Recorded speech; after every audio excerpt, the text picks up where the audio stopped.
하나님께서 오늘 저희 아침 우리에게 주신 말씀은 아모스서 9장 7절부터 10절 말씀입니다. 한 목소리로 봉독하시겠습니다. 시작. 여호와의 말씀이니라. 이스라엘 자손들아, 너희는 내게 구수족속 같지 아니하냐. 내가 이스라엘을 애굽 땅에서 블레셋 사람을 갑돌에서 아람 사람을 기르에서 올라오게 하지 아니하였느냐. 보라, 주 여호와의 눈이 범죄한 나라를 주목하나니 내가 그것을 진멸해서 멸하리라.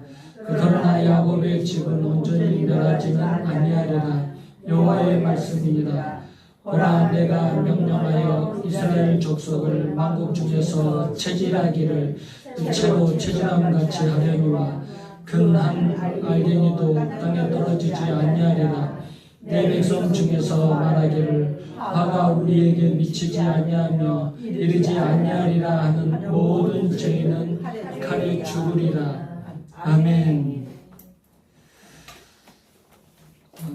우리는 하나님 앞에서 우리가 구원을 받았을 때 내가 우연한 계기로 내가 누구의 전도를 받고 내가 교회를 다니게 됐어. 그래서 구원함을 받았어. 우리 부모님께서 교회를 다니기 때문에 나도 교회를 다녔고 자연스럽게 그렇게 예수님을 영접했어. 또 내가 어려움을 당했을 때 누가 나에게 교회를 좀 다니자고 했어. 그래서 그 사람을 통해서 우연히 교회에 나오게 됐어. 그래서 내가 이렇게 예수님을 영접했어. 이렇게 간단하게 얘기하기도 합니다. 그러나 그렇게 생각할지 모르지만은 그러나 하나님께서 우리를 구원해 주실 때는 하나님께서는 세밀한 작전을 세우시고 하나님께서는 전쟁도 동원하시고 전염병도 일으켜가면서 하나님께서는 엄청난 일들을 통해서 우리를 구원하십니다. 하나님께서는 수많은 사건 사고들을 통해서 우리를 구원한 받은 백성으로 우리를 만들어 가십니다. 그러면 그렇게 구원받은 우리에게 가장 중요한 것이 무엇일까요? 그렇게 구원받은 백성들에게 하나님은 무엇을 요구하실까요? 그 크신 은혜를 잘 간직하면서 소중하게 여기면서 살라고 하십니다. 오늘 본문에는 그렇게 어렵게 선택하시고 구원하신 이스라엘 백성들을 하나님께서 전부 심판하시기로 결정하신 내용이 나옵니다. 그들이 하나님의 은혜를 소중하게 여기지 않았기 때문에 그래요. 구원받은 은혜를 제대로 간직하지 않았기 때문에 그렇습니다. 이스라엘 백성들은 하나님의 은혜를 너무나 가볍게 생각을 했어요. 너무나 세상 것들과 쉽게 바꿔버렸어요. 당시에 이스라엘 백성들은요, 하나님의 은혜로 솔로몬 시대 같은 외적인 번영을 누렸습니다. 종교적으로 또 사회적으로 경제적으로 엄청나게 많은 번영을 누렸어요. 그런데 그것에 만족해서 하나님의 은혜를 잊어버리고 종교적으로 사회적으로 심각한 타락에 빠집니다.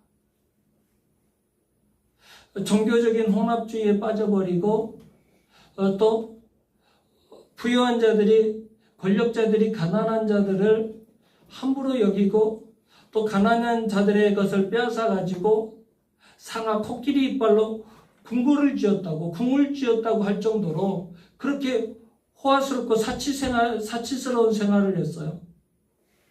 그리고 은을 받고 의인을 팔고 신발 한 켤레를 받고 가난한 자를 팔고 가난한 자의 머리에 있는 티끌까지 탐냈다고 기록이 되어 있어요. 얼마나 권력자들이 가난한 자들을 짓밟았는가를 알 수 있어요. 그리고 하나님을 믿는 백성들이 하나님도 섬기고 또 다른 신도 섬기고 할 정도로 종교적인 혼합주의가 만연해 버렸어요. 하나님께서는 이런 이스라엘 백성들을 심판하시기로 결정을 하신 것입니다. 하나님께서 이스라엘 백성들을 부르신 일에 대해서 9장 7절에서 이렇게 말씀하고 계셔요. 표준 세번역으로 보면 이렇게 기록되어 있습니다. 이스라엘 자손아, 나에게는 너희가 에티오피아 사람들과 똑같다. 나 주가 하는 말이다. 내가 이스라엘을 이집트 땅에서 블레셋 족속을 크레테에서 시리아 족속을 기르에서 이끌어내지 않았느냐. 하나님께서는 이스라엘 백성들을 애굽 땅에서 불러내셨습니다. 하나님의 은혜 안에서 사는 백성들로 만들어 주시려고 하나님께서는 이스라엘 백성들을 애굽에 종살이 하던 이스라엘 백성들을 불러내 주셨어요. 하나님께 영광 올려드리는 그런 귀한 백성들로 만들어 주시려고 애굽에서 종살이 하던 백성들을 불러내 주셨어요. 그런데 지금 그들은 구스 족속과 다름없는 백성들이 되어버렸다는 거예요. 구스 족속은 에티오피아 백성을 말하는 거예요. 한마디로 흑인을 대표하는 사람들입니다. 무슨 말이냐면 하나님에 대해서 전혀 들어본 적도 없고 하나님의 진리의 말씀에 대해서도 전혀 들어본 적이 없는 흑인들과 같은 백성들이 되어버렸다는 겁니다. 하나님께서는 특별히 선택하셔서 이스라엘 백성들을 불러주셨는데 이렇게 하나님의 크신 은혜로 부름받은 이스라엘 백성들이 하나님을 전혀 모르는 이방민족과 같은 모습으로 살아갔다는 것입니다. 7절 중반절에서 하나님께서는 이렇게 탄식하고 계십니다. 내가 이스라엘을 애굽 땅에서 블레셋 사람을 갑돌에서 아람 사람을 기르에서 올라오게 하지 아니하였느냐. 하나님께서는 특별한 목적을 가지고 이스라엘 백성들을 이동시켰는데 결과적으로 그 이동이 하나님을 믿지 않는 블레셋 사람이나 아람 사람이나 구스 사람 그런 사람들의 이동처럼 아무런 의미가 없는 그런 이동이 되어버렸다는 거예요. 하나님을 믿지 않는 이방민족의 이동과 똑같은 모습이 되어버렸다는 겁니다. 이런 말이 솔직히 말해서 내가 수정교회 성도들을 내가 내 아들을 십자가에 못 박아서 죽기까지 해서 너희들을 세상에서 불러냈는데 내가 너희들을 불러낸 것을 후회한다. 너희들의 삶을 보니까 세상 사람들과 똑같다. 나를 안 믿는 세상 사람들과 똑같다. 지금 그렇게 탄식하고 계시는 거예요. 이스라엘 백성들은 하나님께서 원래 자기들을 부르신 목적을 잊어버리고 탐욕과 생존이라는 목적으로 바꿔버렸습니다. 이스라엘을 부르신 목적이 뭐라고요? 하나님의 은혜를 잊지 말라고. 하나님께 영광을 올려드리는 백성으로 살라고 불러주셨잖아요. 그런데 그들은 그 목적을 잊어버리고 생존과 탐욕이라는 목적으로 바꿔서 세상 사람들과 똑같이 변해버렸다는 것입니다. 그 결과 블레셋이나 아람 사람들과 똑같이 되어버렸고 하나님을 한 번도 경험하지 못한 구스 족속과 똑같이 되어버렸어요. 하나님께서 처음에 이스라엘을 불러내실 때 이스라엘은 블레셋이나 아람 사람들보다 훨씬 못한 처지였어요. 애굽에서 노예 생활을 하고 있었거든요.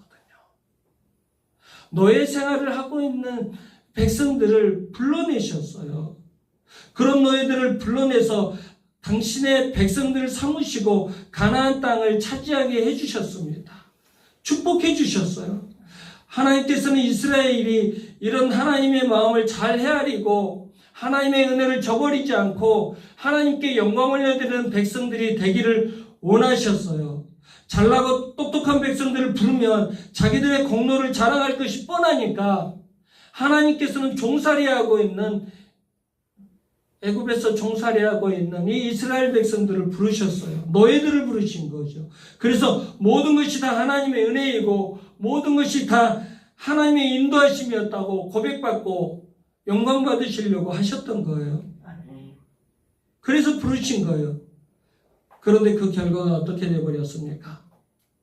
블레셋이나 아람이나 구스 족속, 하나님을 전혀 모르는 백성들, 그 이방 민족을 부른 것과 똑같은 모습이 되어버렸다는 것입니다. 이스라엘은 처음 사랑을 잃어버리고 하나님의 은혜를 망각한 채 아주 탐욕스러운 사람들이 되어버렸어요. 그야말로 하나님의 부르심에 아무런 의미가 없게 되어버린 거예요. 이스라엘은 가나안이라는 현실에 부딪힙니다. 가나안에 들어가니까 풍요로운 거죠. 그 풍요에 취했어요. 그러다 보니까 하나님의 은혜보다 가나안의 그 풍요로움이 더 좋은 거예요. 그래서 신앙이 흐려지기 시작해요. 우리가 그런 기도해요. 너무나 가난하면 하나님 앞에 풍요롭게 해달라고 기도 많이 하잖아요. 근데 솔직히 말해서 지금 신앙은 그것도 없어요. 풍요롭게 해달라고 기도도 하지도 않아요. 아프면 또 기도하러 나와야 되잖아요. 아프면 건강하게 해달라고 기도를 해야 되는데 기도도 하지 않아요. 요즘은 그런 신앙도 없어요. 기복신앙이 잘못됐다, 번영신앙이 잘못됐다, 정말 잘못된 거거든요. 그런데 그것조차도 없어요. 너무나 안타까워요. 이스라엘 백성들은 가나안이라는 현실에 딱 부딪혀 보니까 풍요로운 땅의 것을 누리게 됩니다. 그러다 보니까 하나님의 은혜보다 그 풍요에 도취돼서 살아갑니다. 그래서 신앙이 흐려지고, 신앙은 버리지는 않았지만 종교의 혼합주의에 빠져버려요. 가나안 신들을 섬겨버려요. 여러분, 현실의 부유함이나 현실의 어려움 앞에서 하나님의 은혜를 포기하지 않기를 바랍니다. 절대 하나님의 은혜를 잊어버리지 않기를 바랍니다. 하나님께서는 이렇게 은혜를 저버린 백성들을 결국에는 심판하시겠다고 말씀하십니다. 8절 상반절을 보면 보라, 주 여호와의 눈이 범죄한 나라를 주목하노니 내가 그것을 지면에서 멸하리라고 하셨어요. 이스라엘 백성들은 다른 나라를 침략한 적이 없어요. 그런데 하나님께서 이스라엘 백성들을 뭐라고 하시냐면 범죄한 나라다. 너희는 범죄한 나라다. 하나님 앞에서 범죄는요, 하나님과의 언약을 깨뜨리는 것이 범죄예요. 하나님의 은혜를 저버리는 것이 범죄예요. 그럼 이스라엘이 하나님과 맺은 언약이 뭘까요?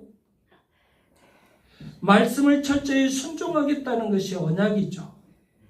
하나님의 다른 신을 섬기지 않겠다는 것입니다. 무슨 일을 하든지 철저히 하나님만 의지하겠다는 것입니다. 하나님의 다른 것에 도움을 받지 않겠다고 언약을 맺었습니다. 하나님과 이웃사랑을 철저히 순종하겠다고 하나님과 언약을 맺었습니다. 하나님과 언약을 맺은 건 뭐냐면 한마디로 하나님 사랑과 이웃사랑의 언약을 맺은 거예요. 십계명을 통해서 하나님을 사랑하고 이웃을 사랑하겠다고 이들은 언약을 하나님과 맺었어요. 이것이 바로 하나님의 백성들이 하나님과 맺은 언약이에요. 그런데 오직 하나님만 섬기고 이웃을 내 몸처럼 사랑한다는 것은 그렇게 쉬운 일이 아니죠. 나에게 이익이 되는 일이 있으면 다른 사람이 보이지 않아요.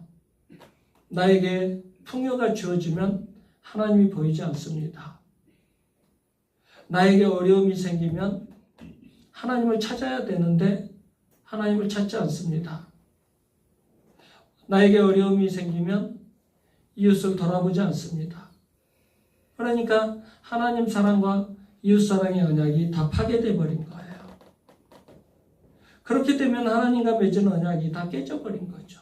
그런 식으로 해서 이스라엘 백성들은 하나님과 맺은 언약이 다 파괴되어 버린 것입니다. 이스라엘 백성들은 자신들이 얼마나 특별한 백성들인지를 망각하고 블레셋이나 아람 사람이나 구스 사람들 수준에서 살았어요.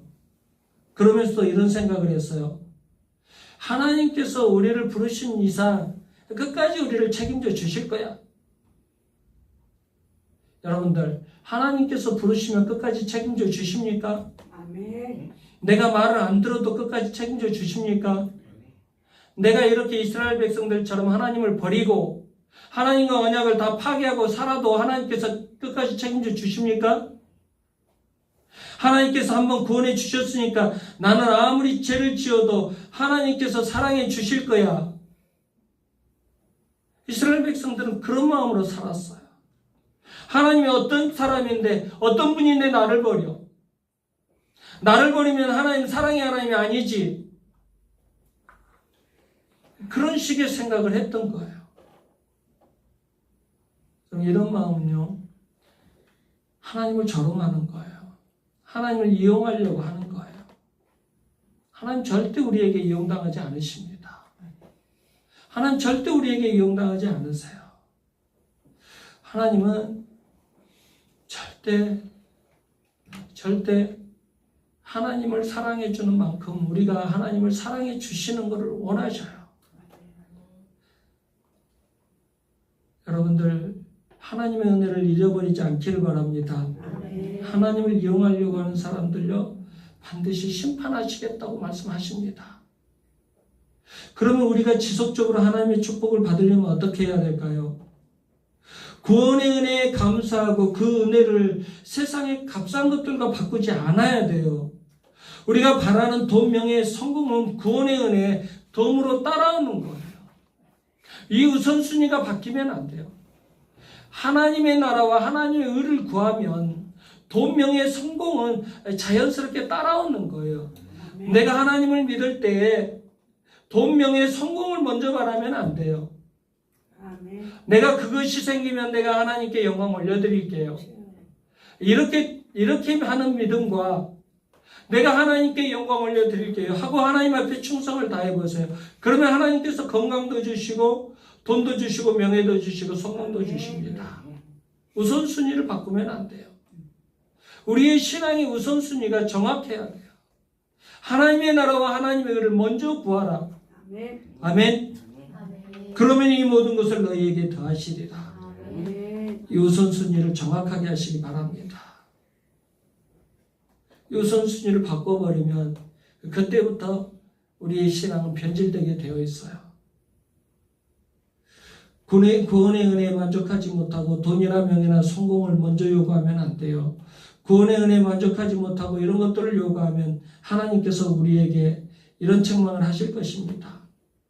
나는 너 한 사람을 구원하기 위해서 전쟁을 일으키고 너 한 사람을 구원하기 위해서 전염병을 동원했다.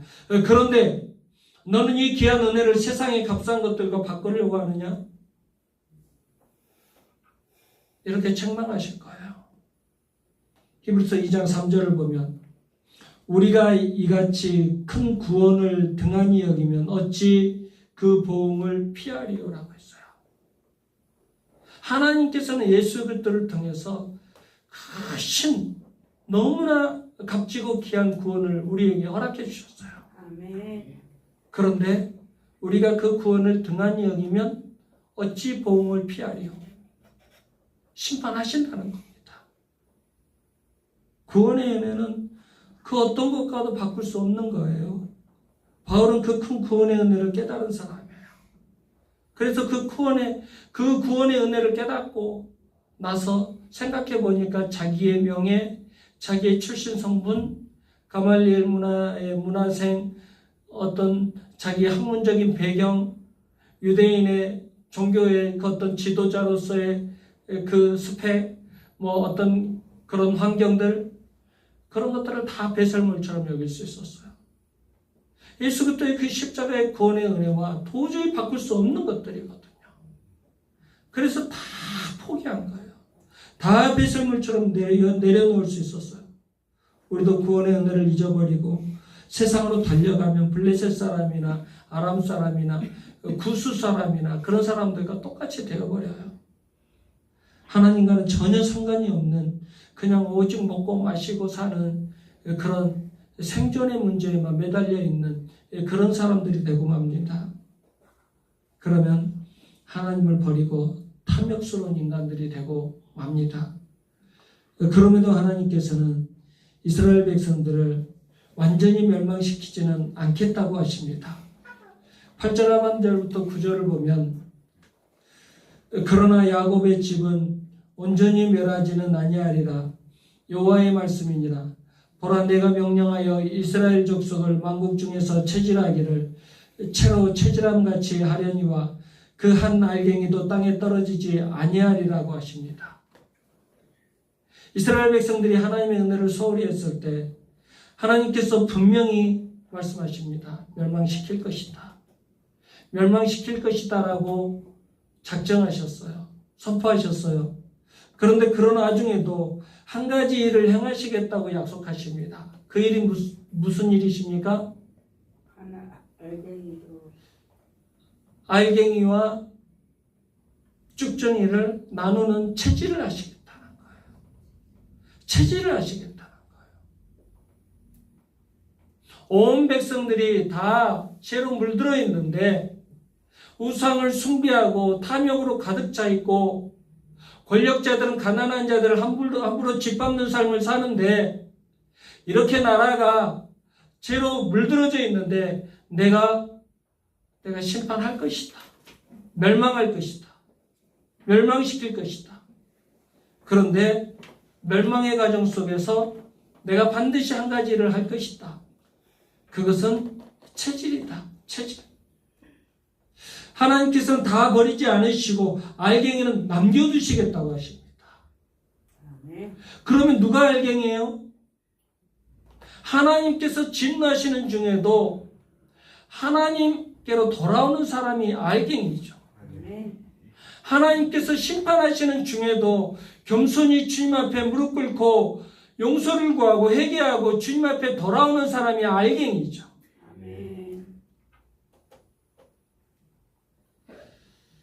동성애법과 차별금지법을 반대합니다. 저는 성경에 나와 있으니까 반대해요. 그런데 그런 생각도 해봤어요. 과연 한국교회가 이것 때문에 어려움을 당하는 것일까? 동성애법과 차별금지법 때문에만 어려움을 당하는 것일까?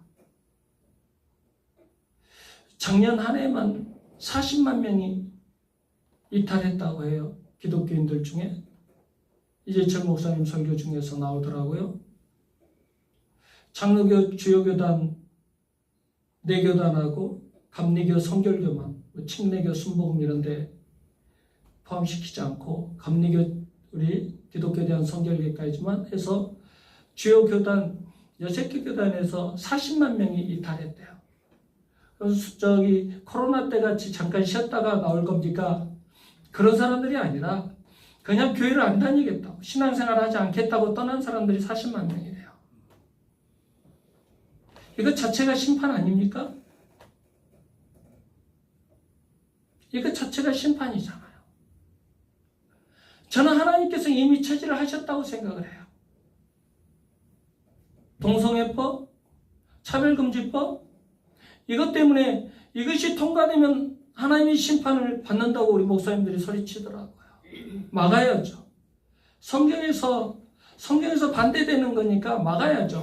막아야 되는데 우리가 정말 기독교의 심판이 이것 때문에 시작이 되는 거예요. 저는 이미 심판이 시작됐다고 봐요. 하나님의 체질은 진작 시작이 되었다고 생각을 해요. 이렇게까지 수많은 사람들이 예수님을 안 믿겠다고 떠나버려요.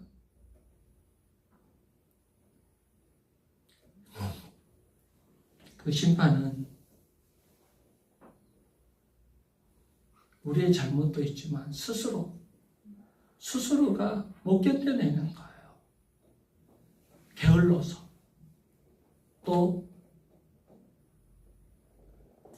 조그마한 어떤 영향만 미치면은 그냥 스스로가 이탈해버리는 거예요. 아니면 세상의 즐거움, 이스라엘 백성들처럼 가나안의 풍요로움, 또는 하나님을 섬기고 또 우상도 섬기고 하나님도 섬기고 무당한 데 가서 점도 보고 이런 거 똑같잖아요. 구약 성경하고 똑같잖아요. 성경하고 똑같잖아요. 하나님의 심판은 이미 저는 진행이 되고 있다고 생각을 합니다. 그런데 그런 상황 속에서도 교만을 버리고 회개하고 겸손하게 돌아오는 사람들이 있어요. 하나님께서는 그들을 절대 땅에 떨어지지 않게 하시겠다고 약속하십니다. 그들을 절대 놓치지 않겠다고 약속하고 계십니다. 곡식을 채질하면 쭉정이는 날아가고 알곡만 남습니다. 구원의 은혜를 잃어버린 이스라엘 백성들은 전부 다 쭉정이 같은 모습이에요. 하나님은 그럼에도 그들 중에도 진정으로 회개하고 돌아올 자들이 있다는 것을 알고 계셨어요. 환란의 바람을 보내시면 쭉정이는 날아가고 알곡만 남아있을 거예요. 지금 그렇잖아요. 계속 쭉정이는 계속 날아가요. 어디서 날아가는지 모르겠어요. 이단이 와서 몇 마디 했다고 그쪽으로도 날아가기도 하고, 또 나한테 어떤 시험이 왔다고 그렇게 해서 날아가기도 하고, 또 나한테 어떤 세상이 주는 즐거움이 많다고 해서 그 즐거움을 즐기려고 그렇게 해서 날아가기도 하고, 또 하나님을 믿다가 하나님을 믿는 것이 자기에게 도움이 안 된다고 또 다른 우상신한테 또 가서 그렇게 해서 날아가기도 하고, 계속 날아가요. 환란의 바람이 오면은요, 쭉정이는 계속 날아가요. 그리고 알곡만 남습니다. 알곡만 남아요. 마지막 시대는 믿는 자를 보겠느냐고 했어요. 믿는 자를 찾아보기가 굉장히 어려운 시대가 옵니다. 여러분들 끝까지 알곡으로 남아 있으시기 바랍니다. 세례요한이 예수님을 이렇게 증거했어요. 손에 키를 들고 자기의 타작마당을 정하게 하사 알곡은 모아 곳간에 들이고 쭉정이는 꺼지지 않는 불에 태우시리라. 세례요한은 이스라엘 백성들이 모두 다 알곡 백성이 아니라는 것을 알고 있었어요. 그들 중에는 알곡도 있었고 쭉정이도 있었어요. 하나님의 구원은 누구에게나 다 열려 있어요. 하나님께서는 한 사람이라도 멸망하지 않고 구원받기를 바라고 계십니다. 보세요. 실제로 어느 누구에게나 다 복음이 열려 있잖아요. 어제 제가 여러분들에게 문자 보낸 그 메시지 중에 70억짜리 연주를 피오영 교수가 강남역 부근에서 하고 있어요. 그런데 사람들이 남루한 옷을 입고 하고 있으니까 이렇게 유명한 바이올리니스트가 하고 있는데도 다 이렇게 멀쩡멀쩡 보고 지나가고 그냥 대부분 다 지나치더래요. 그리고 일부러 여기다가 그 돈 받는 것을 해놓으니까 거기 하루 내 했는데 16,000원이 모여있대잖아요. 지금 보세요. 예수 믿으세요. 구원받습니다. 예수 믿으세요. 천국 갑시다. 예수 믿어야 천국 갑니다. 하고 구원의 복음이 얼마나 많이 선포되고 있어요. 이 구원의 복음, 예수 그리스도의 십자가 부활의 복음이 얼마나 많이 교회마다 선포되고 있습니까? 그런데 너는 치져라. 나는 그냥 웃는다. 너희는 치져대라. 나하고 무슨 상관이냐? 너한테는 보석일지 모르지만 나한테는 쓰레기야? 별말을 하고 다 핍박하고 조롱하고 다 지나쳐버려요.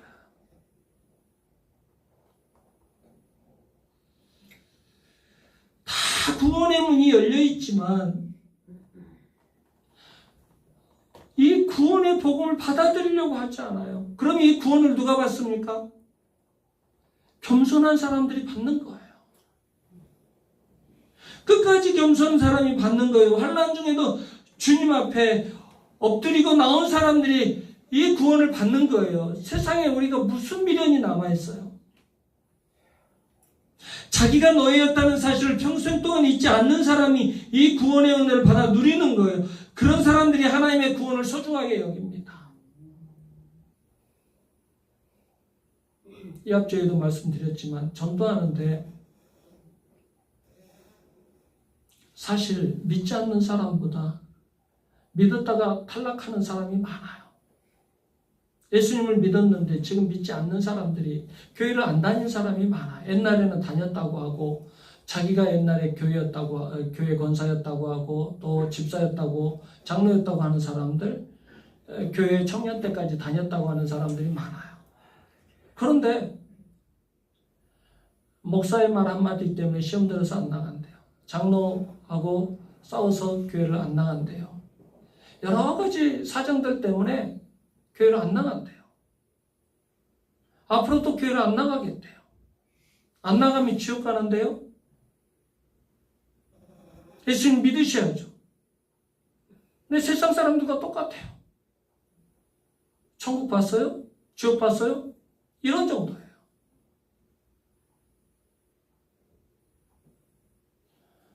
자기만 손해예요. 여러분들 어떤 상황이 와도 예수님을 붙잡으셔야 돼요. 어떤 상황이 와도 이 구원의 은혜를 붙잡아야 돼요. 놓치면 안 돼요.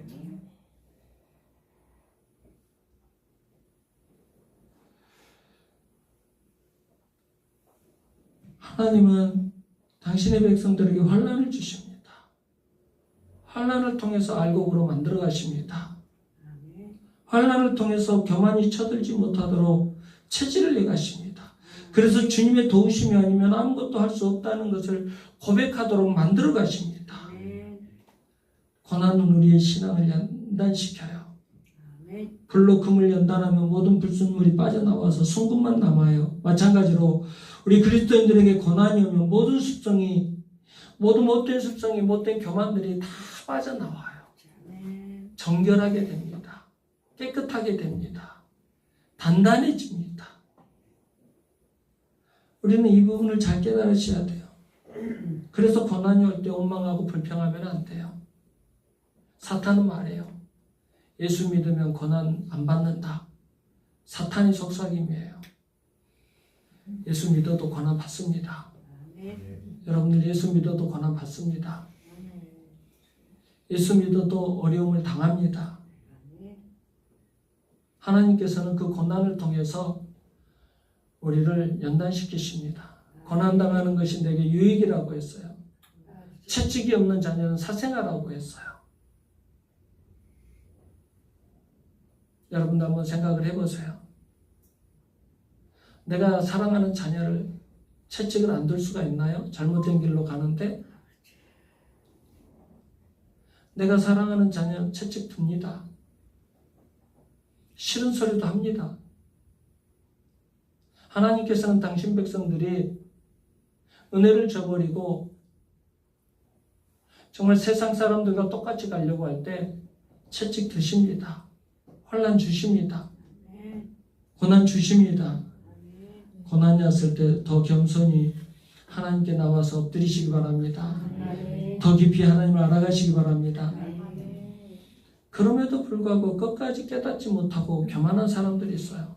하나님을 이용하려고 하는 사람들이 있어요. 10절 다 같이 읽겠습니다. 10절 시작. 내 백성 중에서 말하기를 화가 우리에게 미치지 아니하며 이르지 아니하리라 하는 모든 죄인은 칼에 죽으리라. 하나님께서는 지금 체질을 하고 계셔요. 체질하실 때 알곡으로 자꾸 회개하고 주님 앞으로 다시 돌아오라고 체질을 하고 계셔요. 이 체질이라는 환난을 주시고 계셔요. 체질할 때 아파요. 고통스러워요. 굉장히 아파요. 이 체질할 때에 하나님께서 회개하고 돌아오라고 계속 체질을 하고 계셔요. 그런데 사람들이 내 백성 중에서 말하기를 화가 우리에게 미치지 아니할 것이다. 하나님은 우리를 선택하시고 우리를 구원해 주셨는데 하나님께서 우리를 버려? 그럼 사랑이 하나님이 아니지. 그 화는 우리에게 미치지 않을 거야. 하나님 모독하지만 하나님 사랑이 하나님이 하나님 사랑이 얼마나 많은데 그렇게 하나님을 모독해. 그런 말 하지 마세요, 목사님. 목사님 믿음도 되게 없으시네요. 이런 식으로 하나님을 조롱하고 이용하면 하나님께서 어떻게 하신다고요? 심판하시겠다. 모든 죄인은 칼에 죽으리라. 칼에 죽으리라. 이스라엘 백성들은 하나님의 그 풍성하신 은혜에 너무나 길들여져 버렸어요. 하나님은 당연히 자신들을 축복해야 되고 당연히 지켜주셔야 된다라고 생각을 했어요. 그러면서도 정작 자신들은 최소한의 의무도 감당하지 않으려고 해요. 하나님의 영광을 위해서 최소한의 의무도 감당하지 않으려고 해요. 우상을 섬기고 가난한 자들을 짓밟고 하나님의 백성으로서의 삶을 감당도 못 해내고, 그러면서도 뭐라고 하냐면 내 백성 중에서 말하기를 화가 우리에게 미치지 아니하리라. 하나님 우리를 끝까지 지켜주실 거야.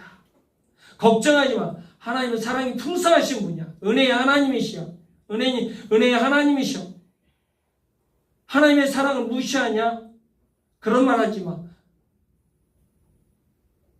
그렇게 하나님을 조롱하는 사람들을 하나님은 심판하시겠다고. 그런 죄인들 칼에 죽으리라. 저는 신학교를 다닐 때까지는요, 하나님의 사랑은 무조건적인 사랑이라고 생각을 했어요. 솔직히 그렇게 배웠어요. 그래서 솔직히 저는 장로교에서 신학을 하다가 성결교 와서 여기 서울신대에 와가지고 공부를 하는데 자유의지론을 가르치는 거예요. 성결에 대해서 가르치는 겁니다. 너무 혼란스러웠어요. 하나님께서 예정해 주셨으면 끝나는 거지. 왜 또 성결을 가르치나? 왜 거룩을 가르치나? 그러면서 제가 제 영혼을 팔았다고 우리 사모님한테 나 이 학교 안 다니겠다고, 나는 여기 학교 못 다니겠다고, 그러면서 정말 학교를 관두려고 했어요. 그런데 목회하면서 깨달은 게 있어요. 말씀을 더 자세히 보니까 신학적인 것, 교리적인 것 다 빼고 보니까 성결교가 맞아요. 하나님의 은혜로 구원받는다. 믿어요. 그런데 구원을 받은 백성으로서 책임지는 삶을 살아야 된다. 여기까지 복음이 전해져야 진짜 복음이에요. 구원을 받은 백성으로서 거룩하고 성결한 하나님의 백성으로서의 삶을 살아야 하나님께서 마지막 구원을 이루어 주신다. 여기까지 복음이 전해져야 진짜 복음이더라고요. 성경은 수없이 얘기해요. 여러분 열처녀 비유도 보셨잖아요. 모든 사람이 다 성도라니까 10명이 다 성도인데 진짜 준비한 5처녀만 천국에 가는 겁니다. 신랑의 혼인잔치에 참여한 사람은 슬기로운 5처녀밖에 없어요. 기름 준비한 사람들 5처녀밖에 천국에 못 갑니다. 요한계시록도 그래요. 다 정말 마지막까지 그 환난 가운데서도 흰옷을 예수 그리스도의 십자가의 보혈로 희게 만들어주신 그 옷을 거룩하고 성결하게 지켜낸 사람들만 천국에 와 있어요. 그때 우리는 그냥 예수 믿으면 구원받았다. 할렐루야, 아멘, 끝. 지금 이스라엘 백성들과 뭐가 달라요? 분명히 하나님께서 우상 숭배하고 하나님의 백성으로서 삶을 살지 못하는 이 백성들 내가 심판하겠다. 화가 있을 것이다 말씀하시는데 무슨 소리야? 그 화는 우리에게 미치지 않아. 지금 이런 식으로 말하잖아요. 그런 사람들 다 칼로 죽일 것이다. 심판하실 것이다. 말씀하시잖아요. 하나님은 우리를 무조건적으로 사랑하시지만 또 조건적으로도 사랑하셔요. 하나님은 어느 누구나 하나님의 은혜 안에 들어오도록 초청하십니다. 무조건적인 사랑이죠. 그런데 일단 하나님의 은혜 안에 들어오면요, 조건을 요구하셔요. 철저히 하나님의 은혜에 감사하면서 말씀대로 살기를 원하십니다. 은혜 안에 들어온 사람들에게는 철저한 책임을 요구하십니다. 하나님의 은혜 안에 들어오면 거룩하고 성결하게 살기를 원하십니다. 하나님의 백성처럼 살기를 원하십니다. 오늘날 한국교회가 왜 실패를 했습니까? 왜 이렇게 아무 능력도 없고 아무 영향력이 없는 그런 교회가 되어버렸습니까? 자꾸 실패한 이스라엘 백성들이 가려고 하는 그 길을 가려고 하기 때문에 그래요. 한국교회 성도들은 대부분 다 자기 도취에 빠져 있어요. 자신은 예수님을 믿으니까 왕같은 제사장처럼 그냥 풍성하게 누리고 살면 된다고 생각을 해요. 다른 사람보다 훨씬 더 잘 살아야 되고 다른 사람보다 훨씬 더 행복해야 된다고 생각을 해요. 신학 자체가 그래요. 번영신학이라고 하고 기복신앙이라고도 해요. 여러분, 우리가 계속 이런 식으로 신앙생활하면 우리도 실패한 이스라엘 백성들처럼 될 수밖에 없다는 것을 기억하세요. 하나님의 은혜를 놓쳐버릴 수밖에 없어요. 계속 그런 식으로 신앙생활하면 하나님의 은혜를 놓쳐버릴 수밖에 없어요. 하나님 가끔 우리의 기도를 응답하지 않으실 때도 있어요. 왜 그런지 아세요?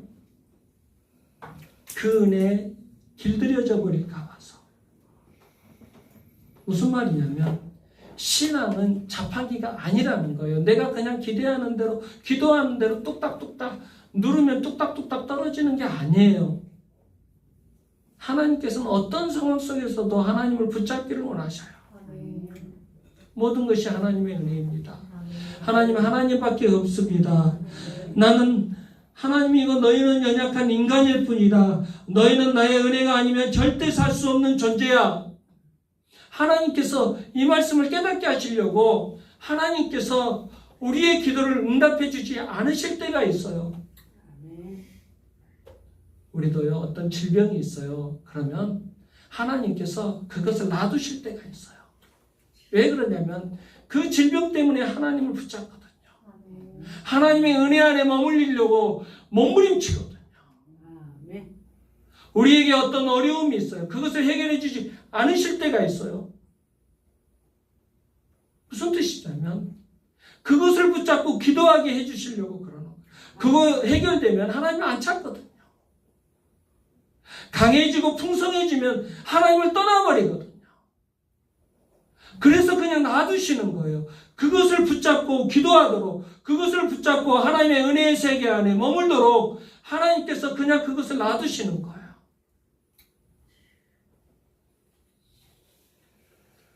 여러분, 하나님께서 체질하시면 너무너무 고통스러워요. 체질하시기 전에 미리 예배의 자리에 나오시기 바랍니다.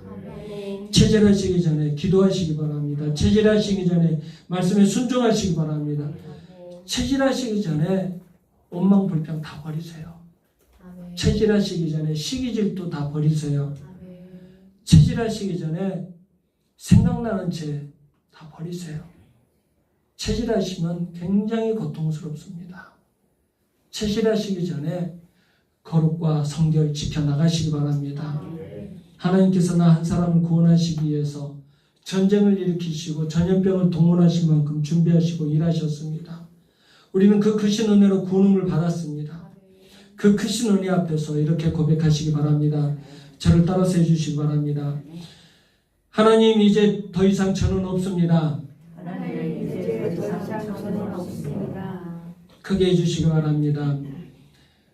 하나님, 이제 더 이상 저는 없습니다. 하나님, 이제 더 이상 저는 없습니다. 오직 하나님의 은혜일 뿐입니다. 오직 하나님의 은혜일 뿐이다.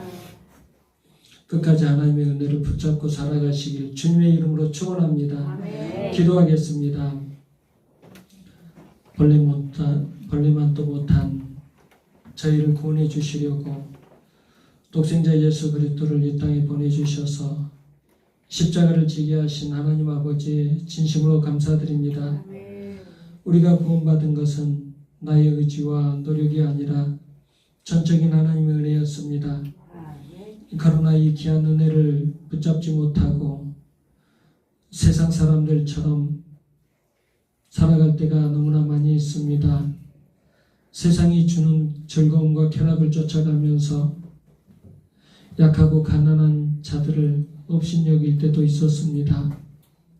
공의와 사랑의 하나님께서 전쟁을 일으키시고 전염병을 돌게 하시면서까지 우리의 구원을 이루어 주셨다고 하셨는데 우리는 그 구원의 은혜는 온데간데 없이 거룩과 성결함과 사랑은 전혀 나타내지 못하고 탐욕과 불순종으로 가득한 삶을 살았습니다. 주님 용서하여 주시옵소서. 생명을 주시기까지 구원해 주신 예수님의 은혜를 끝까지 붙잡게 하여 주시옵소서. 다시 한번 우리의 신앙을 돌아보고 하나님의 은혜의 장중에 들어오게 하여 주시옵소서. 예수 그리스도의 귀하신 이름으로 기도드리옵나이다. 아멘.